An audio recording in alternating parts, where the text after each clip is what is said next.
Hello YouTube, welcome back to the channel. So today Chelsea and I are going to go over 7 species of tetras that just might break the bank. These are tetras that are going to range from 15 to 70 plus depending on the myriad of factors that go into pricing fish, whether they're wild caught, captive bred, fry, adults, collection. If the collection points are really hard to get to, that's going to make them vastly more expensive. So just keep that in mind. Also, regions play a price too. So while they may be, a $50 tetra here, they may only be a $20 tetra where you're at. So just keep that in mind. And without further ado, here is Chelsea to tell you about these fish. The Redfin Penguin tetra, fairy species redfin, that's all it is right now. They haven't really gotten further than that. It's a very, very new tetra, and it's from the upper reaches of the Rio Teles Pires, which is in Brazil. It's specifically from the Guanta de Norte region, which is one of the reasons why it's so expensive, is they have to go to one specific area to collect them. Pretty basic as far as their care goes, 73 to 82 for temps, so really easy there. pH anywhere from like 5.5 to 8, but they do prefer it to be a little bit on the softer side, so if you can do that, that would be great. They only get about 2.5 inches. They're about $50 to $70 right now a piece. So they are going to definitely set you back, but they're an absolutely beautiful tetra. They definitely are worth it because they're so new. So we want to try and get as many into the hobby and try and get them breeding. Personally, I really enjoy like the blue-green spangling that's on the black stripe. I think with that red, you see so much color on such a small little fish like that. It's really impressive. Definitely one to look out for.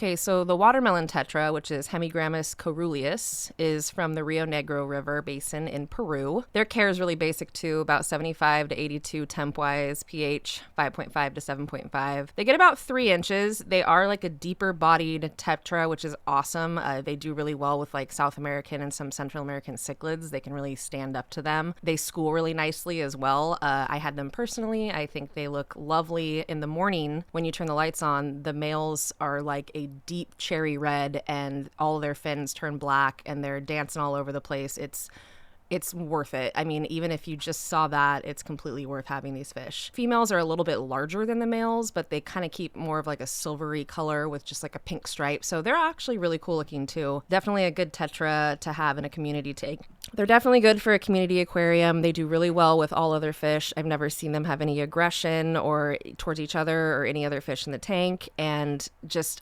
definitely a rarer, lesser seen tetra and worth it. They're not that expensive, anywhere from like 10 to 25 bucks a piece. I see the price coming down frequently too, so keep an eye out for them. This is the Pastel lily tetra, and it's the Astyonyx sisavante. They're actually from the Middle Araguaia River drainage, and that's situated in the Cerrado region of the Brazilian Central Plateau, so very specific where they come from. They actually can form schools of up to 150 fish, which they say is quite common for this species, and it looks absolutely amazing. If you can see the color on them, you could imagine 150 of those in the sunlight.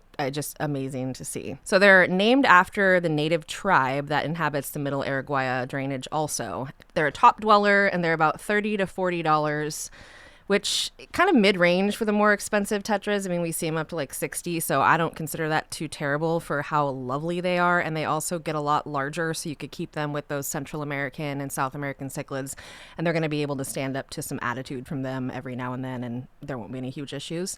So standard care and temps, pH like 6.5 to 7.5 and 73 to 82. Really standard as far as tetra care goes, but a really, really pretty fish that I think is very underrated and more people should keep. This is the Phenacogrammus aroniacus, and a lot of people call it the Lampai Congo tetra or the blue-eye Congo tetra. They're from the Gabon Republic and the Republic of the Congo, pretty much like the upper reaches of the Congo River basin, so another area that's not easy to get to, which is why these guys are as expensive as they are. They also typically swim in really large groups, which with fish like this, you can only imagine what that would be like to see in the wild. Just a huge group of these like glowing fish in the sunlight. pretty amazing. They're very easy to distinguish between the males and the females. Males are a lot larger and they have that really nice coloration with like the intense yellow and the really bright blue eyes. Females are still going to be pretty. They just have kind of a dulled down version of what the males have. Really standard care for these guys, 73 to 82 temps, and then pH 6.5 to 7.5. They've kind of held at the $35 to $45 price range. I have a feeling they will, just because of where they come from. It's not going to be easy to get to them, and not a lot of people are breeding them, but they look so amazing. I think they're worth every penny. This is the Festa Bricon Wad-Eye, and it's the blueberry tetra. I don't really know why they call it that. It's a lot more purple than it is blue, but it is definitely a gorgeous tetra. Comes from the Rio Tapajós region in Brazil, specifically kind of like the Mato Grosso area. Really standard care for these guys, 68 to 79 temp-wise, 5.5 to 7 pH. The males are going to be more slender and have kind of like more intense coloration in certain parts of the body, and the females are going to be a little stockier and duller, but they're still going to have some of that nice color, just not nearly as much as the males.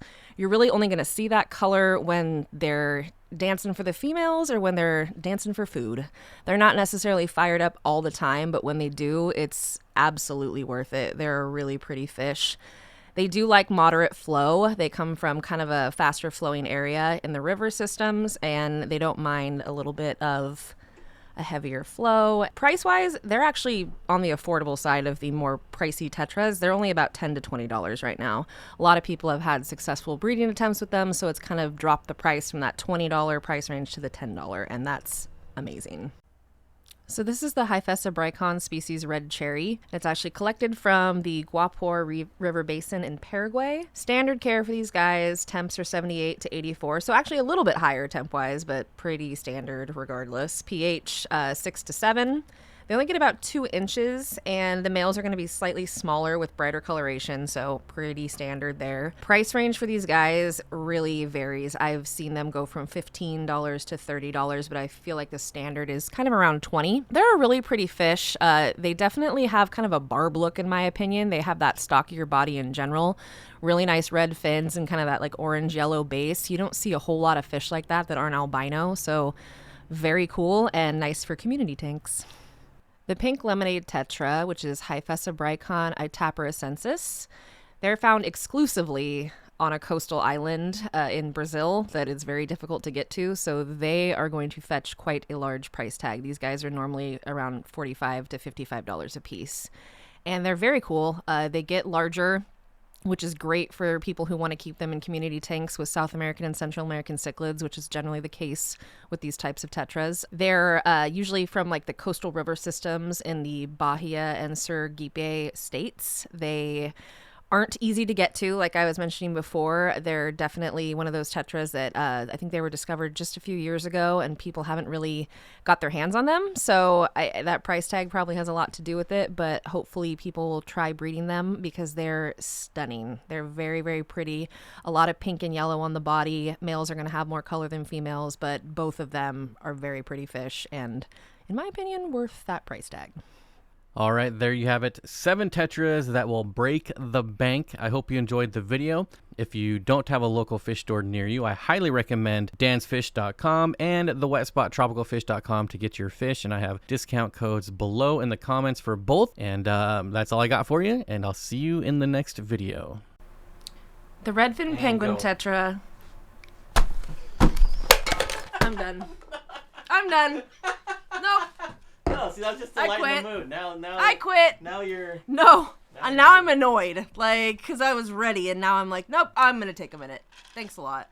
I ruined that momentum.